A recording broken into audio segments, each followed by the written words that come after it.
name is Mark Muhammad, and I'm with HEADEUS Maximum, and we're here today in Tampa, Florida at the House of Athlete. We have a special guest, Deontae Craig of the Iowa Hawkeyes, DN, one of the premier pass rushers in the nation. Yes, I said it, one of the premier pass rushers in the nation, and we standing on that business. Absolutely. How you doing today, Mr. Craig? Doing good, feeling good. All right. Blessed to be out here around good people. So. All right. Likewise. We just want to dive in it and let the people get more familiar with who you are and where you come from. Gotcha. And one of the first questions is, who inspired you to play football or sports, period, and who has been the biggest influence in your life? Mom and pops, growing up, seeing how hard they worked, and my dad played baseball, track, basketball, football, did about anything you could think of, and then carrying that work ethic over into the military. So just seeing his regiment, seeing how hard he worked for everything that he wants in this life, really inspired me to want to do something like that too. Similar with my mom, she's been working in doctor's offices for as long as I can remember, and that's obviously not an easy job because you're handling paperwork, running patients, answering calls, and all that stuff. So, the work ethic part comes from them, and then for me it was just basketball and football were my favorite, kind of things to do as a youngin'. I used to play T-ball too. When they took away the T, found out it wasn't for me anymore. But yeah, I love to compete, and seeing how hard they work in life. I wanted my own version of that, and luckily I was able to get to where I am today. But they deserve all the credit for it. All right. You, like your other Iowa Hawkeye brothers, come from good family, good people.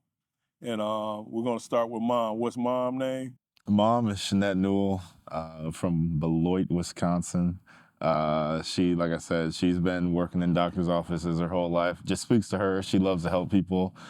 She loves to meet people, talk to people, and everything like that. She's super special. She keeps the house together for sure. Okay, like moms do. Yeah. And Dad, what's Dad's name? Deontae Craig, Indianapolis, Indiana, Broad Ripple High School. Okay. I don't think that's around anymore, but he's a grad of there, truck driver, military background. So yeah, I know that young fella there and stuff. Yeah. a lot of people around Fort Wayne know who he is. Right. Good people.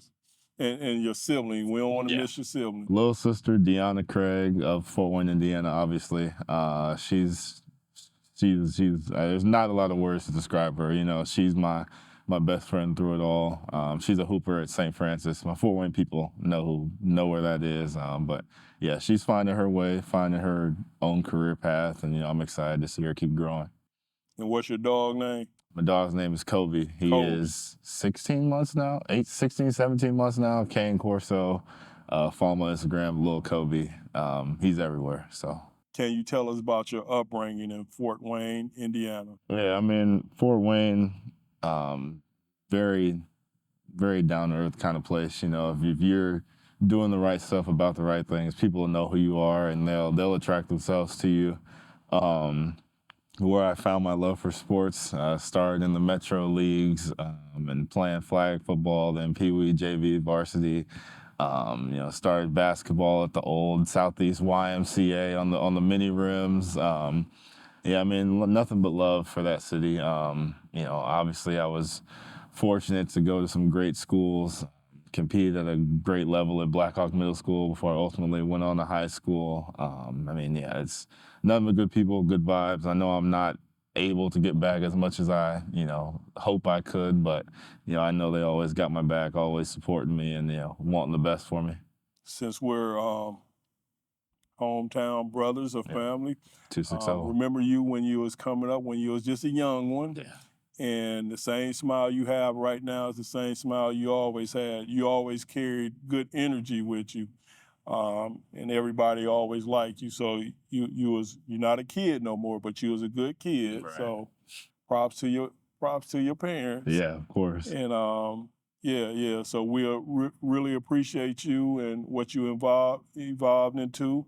and we really appreciate your parents because they shaped and molded Right, you. yeah. Right, right. Let's talk about being a student athlete. Yeah. And how do you balance that life from being a student and being an athlete? Share with us and share with all the younger people so they can learn also. It's tough, right? Like on one hand, you want to give everything you can to the sport, the coaches that took a chance on you to get you to their university, but on the other hand, you got to be smart enough to know that, okay, I can only play this sport for a finite amount of time. Like eventually I'm gonna have to transition, do something else. So really for me, since I've been in college, I mean, it's definitely an adjustment. Like this is the last time you're going to have people holding your hand and telling you, oh, you got to go to tutors, go to class, like getting a degree is important and all this and that.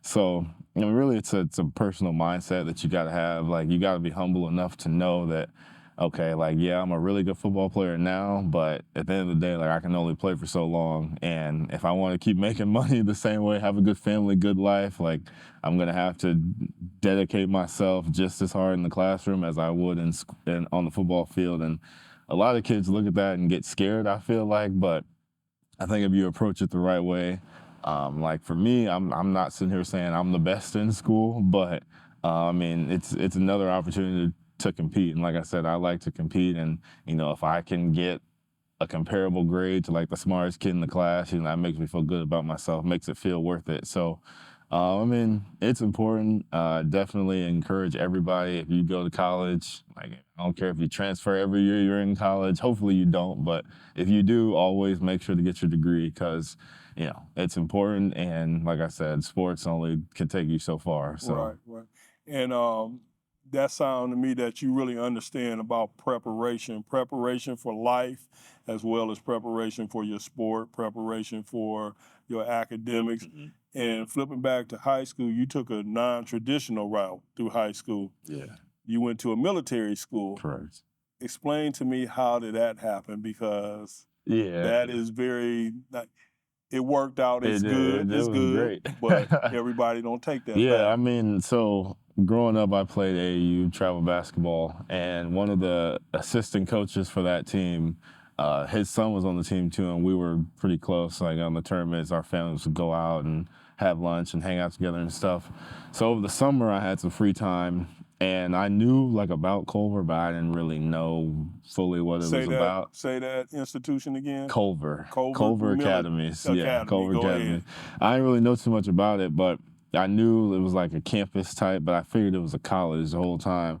So I went up there for about a week and, we did basketball workouts, went out on the lake, met a bunch of people and all this and that. And I figured my parents might like it if they came up there. So I think my mom did some research, dad did some research. And then we set up like a shadow day, and basically, just like recruiting, I went up there, not recruiting, but you know what I mean. Went up there and got with a student and like just walked with him around classes. Shout Jamario Rule, if you ever watch this, he's the one that got me in there. Shadowed his classes, saw what the dorm life was like, obviously knew what the athletics represented. Then my parents took another trip up there and got that same experience.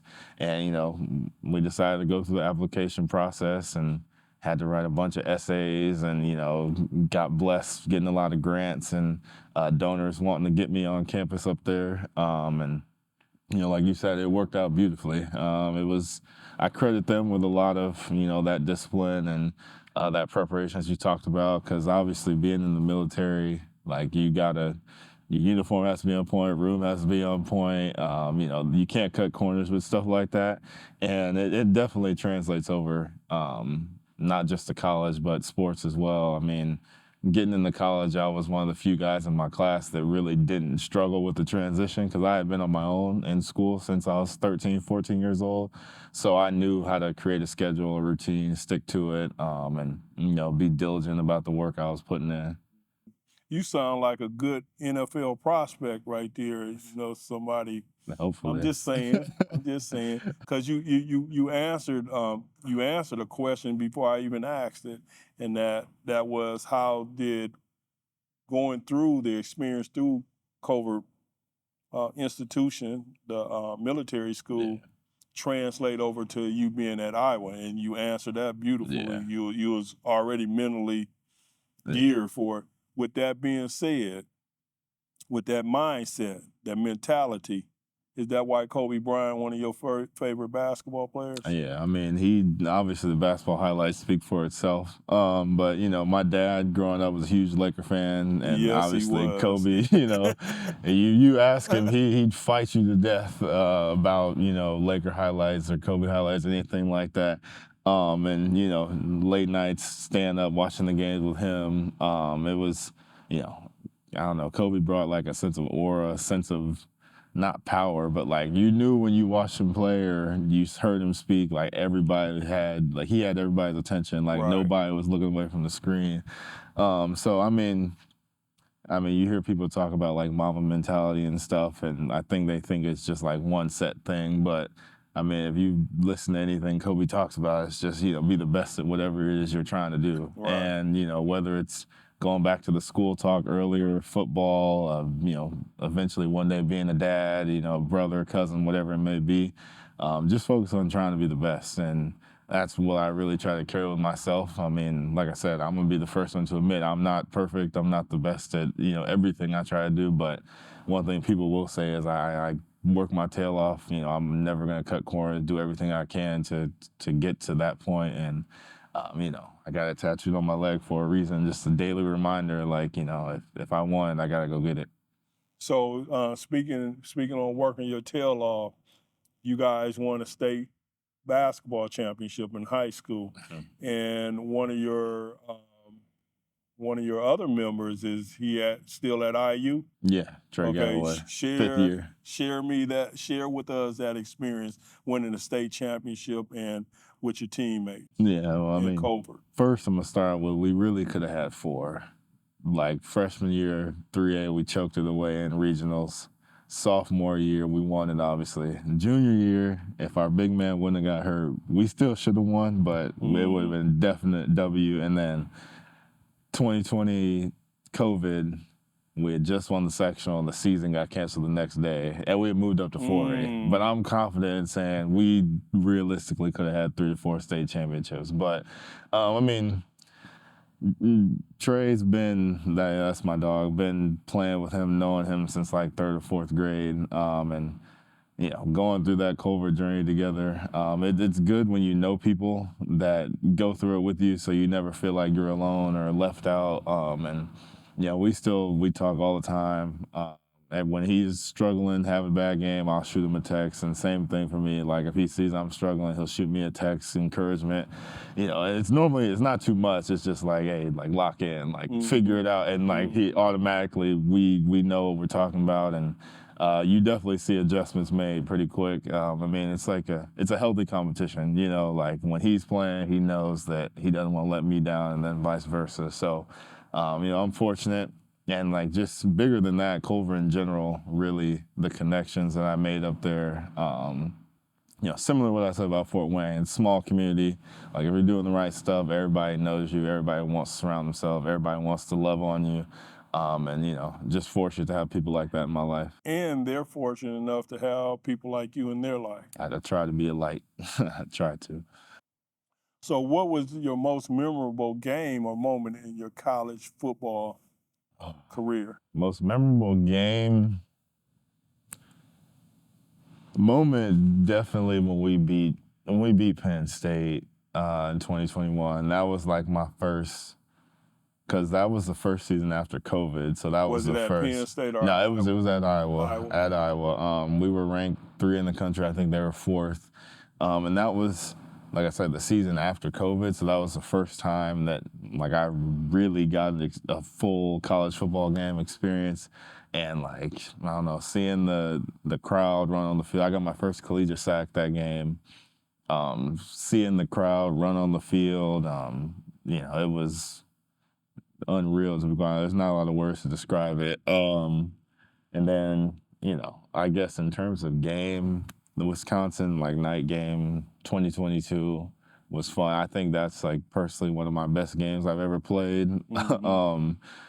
And it was, I feel like that's where I kind of came into my own a little bit, and I belong out here. I can fit with these guys. I can stand out with these guys, and I can be one of the guys that could play at the next level and stuff like that. So it's tough to pick just one because, Iowa's brought me so many special memories already and like people and moments. But yeah, those two definitely, and I'll tell those stories forever, for sure. So how do you prepare for mentally and physically for each game? How do you get yourself ready?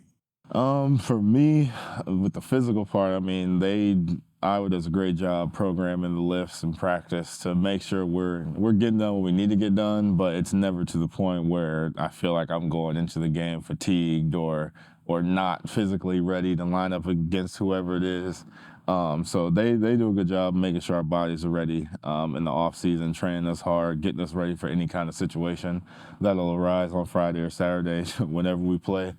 And then mentally, I don't want to say I take a laid back approach to it, but I'm more so like, film study, meeting with the coaches. Like I'm more, okay, I need to see it on film and like run through it on the field. Like once I see it, get a feel for how things are gonna move and how the O-line moves and stuff like that. That kind of sticks with me more, but obviously film study is like a huge part of it. And, that's one thing I'm really focused on working on like this summer when we get into camp and then this season, like figuring out how to develop better habits that way. But like I said, our coaches are always available. Meeting times are great. We meet a lot, and they're always like, there's always something you can learn from it. And I think that's the biggest thing. Like when it comes to all those things, like you can never think you know everything because that's the moment where somebody else is gonna pass you up. Right. Like you always gotta be moving like you don't know. So let me get questions answered. Let me figure out how I can be better and what I can do. Now, I noticed last year, just in my observation, that they were sometimes in certain snaps putting you in the middle, and then they'll put you on the end, and you carried a little bit more weight because I believe that's what the team wanted you to do. But I see you're trimmed down more, and you look like you need to be on that edge for more snaps. Yeah. So what did you do, and then what motivated you to trim down some? I mean, like I said earlier, the coaches, they're great at communicating. Like if I got a problem, like I can go to them and they won't hold it against me or give me a hard time. You know what I mean? So, I mean, my position coach he asked me how I felt about, playing in both spots. And I mean, honestly, like I think you asked my teammates, like You're a team guy. you know what I'm saying? I've been productive at all four spots up front. Right. And, versatility is big in the game that we all play. So ever since freshman year, I really dedicated myself to knowing, okay, third downs, like if I know the 2 D tackle spots, I can be in on the pass rush games. But base downs, I can play every position up front if need be. And, I think my coach will tell you that's one of the things that he values a lot in me is that I'm able to be flexible and move around a lot. But, like you said, I have trimmed down a little bit, but I still feel strong enough. They can throw me in anywhere because I know, scouts love that, and I know my team loves it because, like I said, I'm able to do a lot of different things, a lot of different spots. Considering you're a team guy, you're gonna do whatever you need to do for the team. Whether you might want to play edge, but if they need you here, you're gonna do that for the team, and that's a great teammate. So with that comes a pressure, right? So how do you handle pressures like that on? Maybe the team need this from you or that from you. How do you handle those pressures? I mean, for me, I look at pressure as a privilege. In high school, my coach, my basketball coach, we had a big sign in our locker room and said "pressure's a privilege." And at first, you read it and it's like I don't really understand. But people only feel pressure when they've got high expectations placed upon them. And if you have high expectations on you, that means you've done what you've got to done to get to the moment. Now all you got to do is just deliver. So I mean, like I said, I can't give myself all the credit. Like when I'm out there on the field, I got 10 guys out there with me that I trust, know what they're doing, know what calls they're gonna make. I got 4 or 5 defensive staff coaches who've put in the time over the course of the week and put us in the best position possible and, left it up to us just make the play and get the stop. I mean, it's you're gonna have pressure because there's 70,000 in the crowd in the stands. Like everybody's gonna have an opinion off the field, blah blah blah. But at the end of the day, like it's the same game. We've all been playing since we were kids, and obviously there's more. I said higher level, higher expectation, but it's a challenge. It's not anything that I want to shy away from, and I know it's not anything that my team's going to shy away from. So I just go out there and be the best version of myself because I know they're out there doing the same thing. Once again, Iowa's defense is one of the better defense in the nation. So that who gets props for that is it's a team thing, from the coaches on down to the players who follow the lead, follow the instruction, buy into the program. Mm-hmm. So it is a blessing to have that type of pressure. Yeah. In my personal observation and opinion, y'all just a couple touchdowns away from turning the corner and taking it to the next level. That's just my observation. No, yeah, I agree. It's fun to watch the Iowa defense. It really is. You guys have some special players on your defense for the last 2 or 3 years, probably longer than that. But I've only been really an Iowa defensive fan since you've been on there, just to be honest and stuff. So that's when I really started paying attention, and I'm glad it caught my attention because it's fun to watch you guys, because you can see people really know their roles in defense and know what they're doing, and you don't always see that in college football. So big props to Iowa Hawkeyes, the defense. We appreciate it. Yes, we sir. appreciate it. Yes, sir. Y'all earned it. What is your approach to leadership, both on and off the field? And what would you tell the youth about being a good leader, but even if you can't be a good leader, to follow a good leader? I mean, for me, and I think a lot of my teammates would agree, I don't think you have to be the type of guy that's rah, rah, rah, in your face, 24/7, tell you this, and this. Right. I've always been the type of dude, like, I'm going to do it the right way. I'm going to set a good example because, whether I want it to happen or not, I know the guys below me are watching the stuff that I do. If I see a guy struggling, like, I'm not going to call him out in front of the group, because you got to know how people operate, and 9 times out of 10, you get somebody like that, they'll shut down if you kind of put them on blast for everybody. So I'll grab them after the workout, after the lift, pull them aside, and be like, yo, like, you didn't hold the standard here, or I think you could give more there. Like, even if it's just checking in, like, how you doing? Like, if there's anything you need, like, let me know, anything like that. And then, like I said, on the field, come with experience, but that doesn't automatically make you a leader just because you have experience. Like, if you're not doing the right things, you can't just call yourself a leader because you're a 5th-year senior, 6th-year senior. Right. Like, you gotta do all the stuff for yourself and make sure you're squared away before you can try to lead somebody else, or else you're just being hypocritical. Right. And then off the field, I have a big role in, like, diversity, equity, and inclusion within the team and within the campus of Iowa in general. As a lot of people probably seen across, like, national media over the past few years, there's been a lot of, I don't know the right word, but, like, deconstruction of DEI programs nationwide. And, for me, off the field, I really just try to represent myself and other people that look like me. I try to represent it to a high standard. Wherever I go, if there's a conversation, I try to speak up and express my opinions, get other opinions from other people. And I think that's the scarier side of leadership, because you're kind of stepping into a realm that nobody expects you to excel in. And I think that's why a lot of kids don't really do it, because they're scared they don't know enough. But when in reality, like, all you got to do is get out there and ask, and it's taken me, like, a lot of great places. I've gotten some great opportunities to speak up and, let other guys who look like me voices be heard. And I'm actually the leader of the Hawkeye Development Program within our football team. And, I'm just trying to inspire those guys below me and, get that message to them that, like, hey, getting this degree and doing other things outside of football is very important.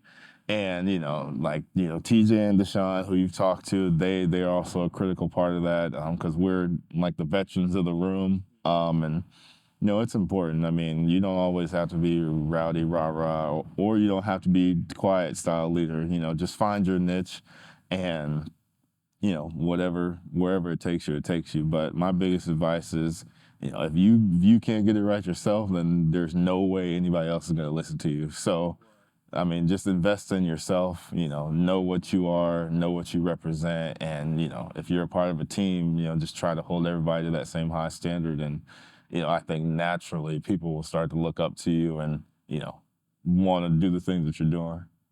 And just this speaking professionally and personally about you, your family, moms and pops, and Cobra Military combination has produced a very good product. And I shouldn't call you a product. Has produced No, a very I know good, what you mean. good person. And mom and pops and Cobra Military should be proud of what they produce because you speak of leadership. And me knowing you, your approach is going to be good energy. Your approach is going to be collecting all the information necessary even before you speak out, and when you speak out, it's going to be respectful. Yeah. That's what I know of you. Yeah, So absolutely. Keep that up. Keep that up. We need it to be contagious and spread all over and everything. Right. Yeah. Let's flip to the academics. Tell me about your major. What's your major? So I just graduated back in May. I graduated my BA in sports studies, and I double minored in communications and media management. Okay. So I'm.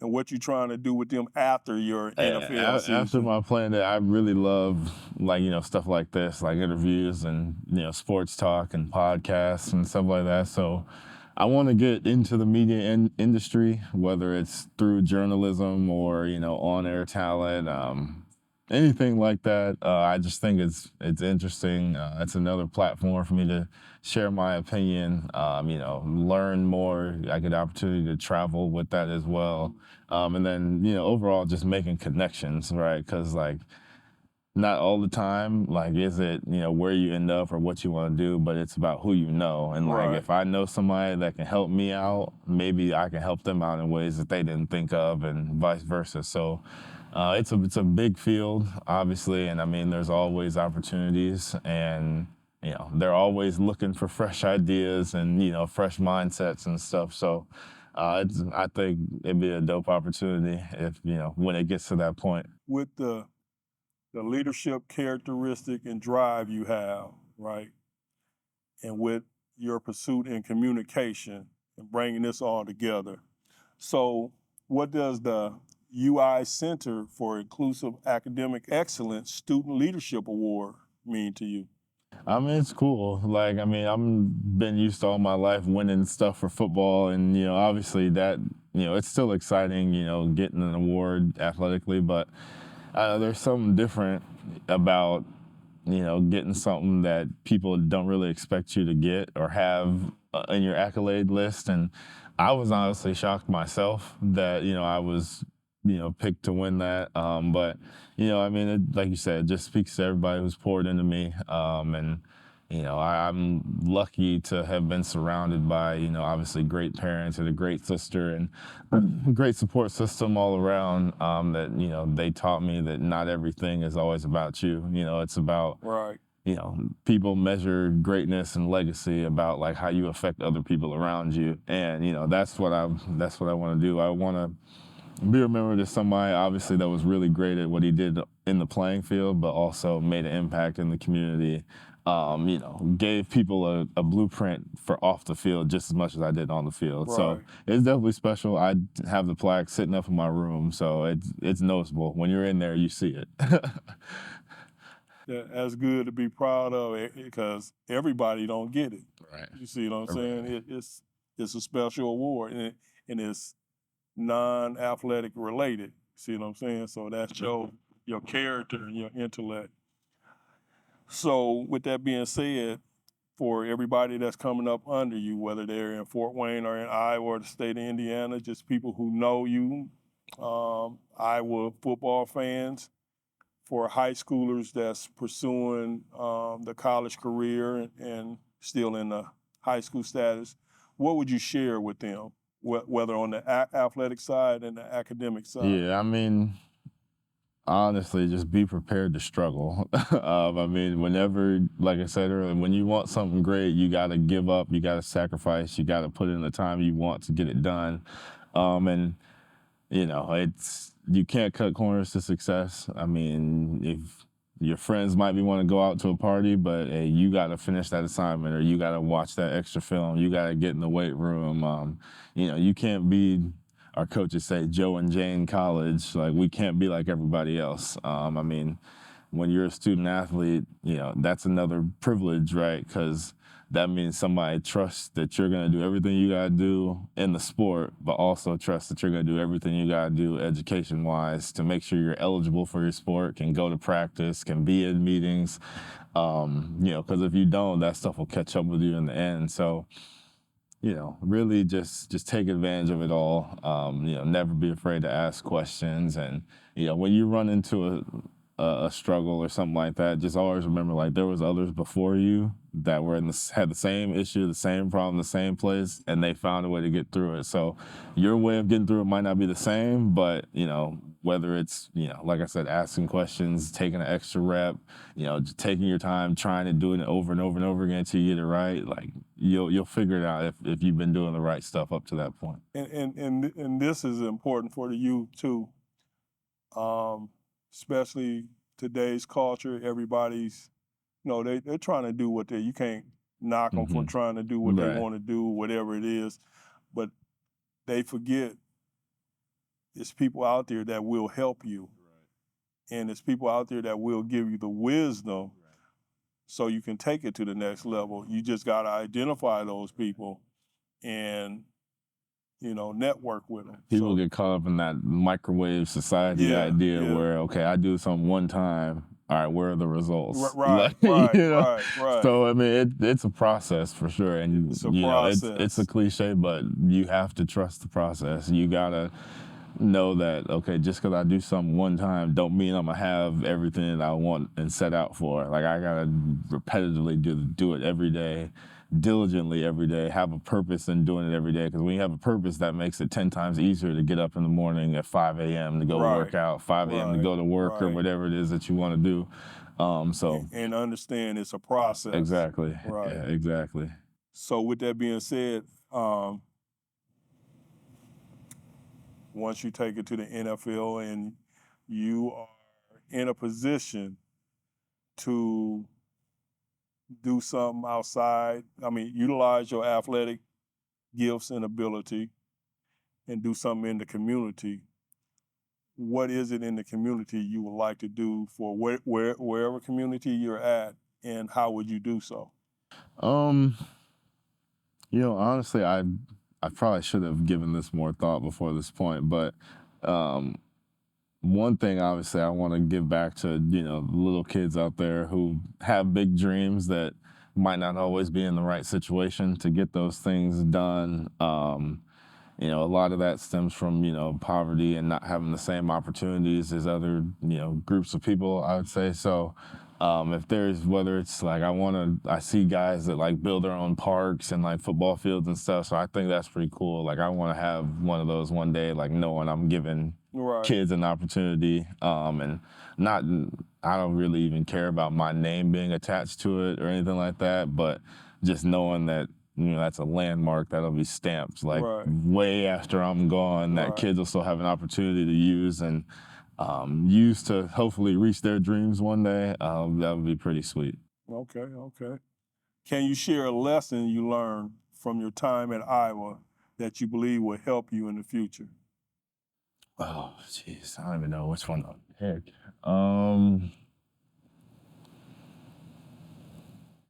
I think I kind of hit on it earlier.